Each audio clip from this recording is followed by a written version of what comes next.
Today, we're going to be talking about what to look for when buying storage units. Have you ever driven by a bunch of storage units and as you've driven by, thought to yourself, man, I would love to own some of those? I know I have, and I remember when I had driven by them and said, man, I'd love to own those, I didn't know where to start. Well, today you're in luck because I'm going to show you exactly what I did when I bought my first storage unit, and I want to help you understand how to overcome those barriers that I experienced so you don't have to.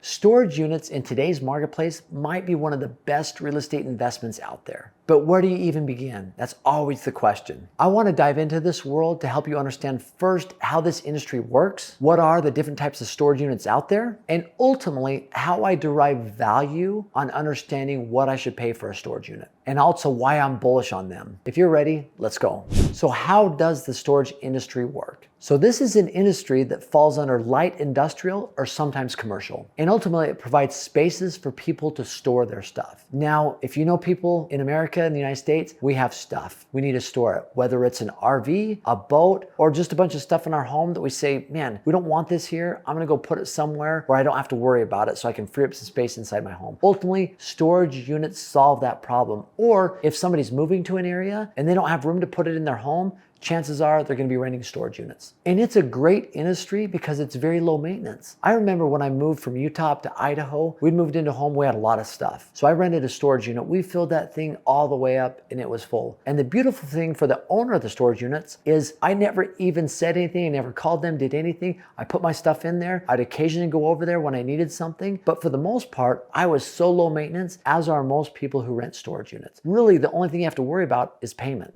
Here's another interesting thing about storage units. I look at storage units now to what apartment buildings were 10 to 15 years ago. A lot of them were owned by mom and pops, by families, individuals. And with the apartment complex world, over the last decade, a lot of these apartment complexes have been bought by large institutional money. I think storage units are the same way. Right now, a lot of storage units are owned by mom and pops, by individuals, by families. If you drive or if you call somebody about renting a storage unit, chances are it's somebody who's part of that family or the individual. I see that changing over the next decade as more institutional money is going to be going into storage units to purchase these as investments or real estate investment trusts. Organizations are going to be gobbling them up. So what does that mean for you? There's an amazing opportunity to take advantage of this while it's still in its infancy. Now, what are the different types of storage units that exist? I mean, there's your basic ones where you have basically a closet and everything that goes up to maybe a 10 by 12, something you could park a car in. And then ultimately there's even some that people park, like I said, they're RVs that's covered, right? Maybe not enclosed, but it's covered. There's boats, there's cars. I even know individuals that utilize hangars at an airport to store cars or off-terrain vehicles or even trailers that they haul this stuff in. So anyway, storage units could literally be anything where people store stuff. There's even temperature controlled storage units and even storage units that are stacked on top of each other where people can go and grab their items that they need whenever they want. So how do I value storage units? So first off, it's like any piece of real estate. What is happening in the area? What's the location? They say in real estate, the most three important things are location, location, location. So what is happening in that area? Is there college or universities close by? Is there recreational opportunities where people might go and recreate, but in the off season store their boats, their ATVs, or other things they utilize to recreate? Is there an influx of move-ins and move-outs? Is it a place where people are moving to or moving out of? All these indicate that it's a good area for storage units. So specifically, I'm going to dive in right now into how I value a storage unit. Now, this could be very specific, so if you need to watch it a couple times, that's great. Or if you have questions, feel free to comment or reach out to me. So there's two things I look at when it comes to valuing a storage unit. Number one, what does the owner want for the property? How much do they want for the property? And two, what is the monthly revenue coming in from that property? So let's talk about price, what the owner wants for the property. So this is key. If you do not have that number, then don't waste your time. You need to get that number, what the owner wants for the property, because that will then allow you to do all your other calculations on top of that. Now, obviously, what they want for it, what you're willing to pay could be completely different, but if you have a starting point, you can then go and put in your numbers and back it in so you can go back to the owner and say, I'm only willing to pay this, I can only pay this. So many times, if especially in these mom and pop worlds of storage units, they might say, hey, make me an offer. But what I try to do, I try to get them to give me a price. Because if they give me a price, they are then starting. They are the starting point, right? Now, if they really want me to present an offer, I don't give them an offer. I just throw something out there, and I usually shoot on the low end and say something like, are we talking $1 million? And let's say that I know that storage units in that area may be going for more than that, but that at least gives them the ability to respond like, oh no, I would never do $1 million. We're talking 1.5. At least now you know. But if you say, what are we talking? $1 million? And they say, probably close to that, then you know you can go to work to really get a firm number for them by doing your due diligence and by crunching the numbers. And when I do throw out a number or I ask, what are we talking? This, I always just be quiet and listen. A lot of times they will give you more information than you bargained for. But by you talking more, sometimes puts you in a challenging or difficult situation. So when you throw something out or you ask a question, listen, be quiet, listen.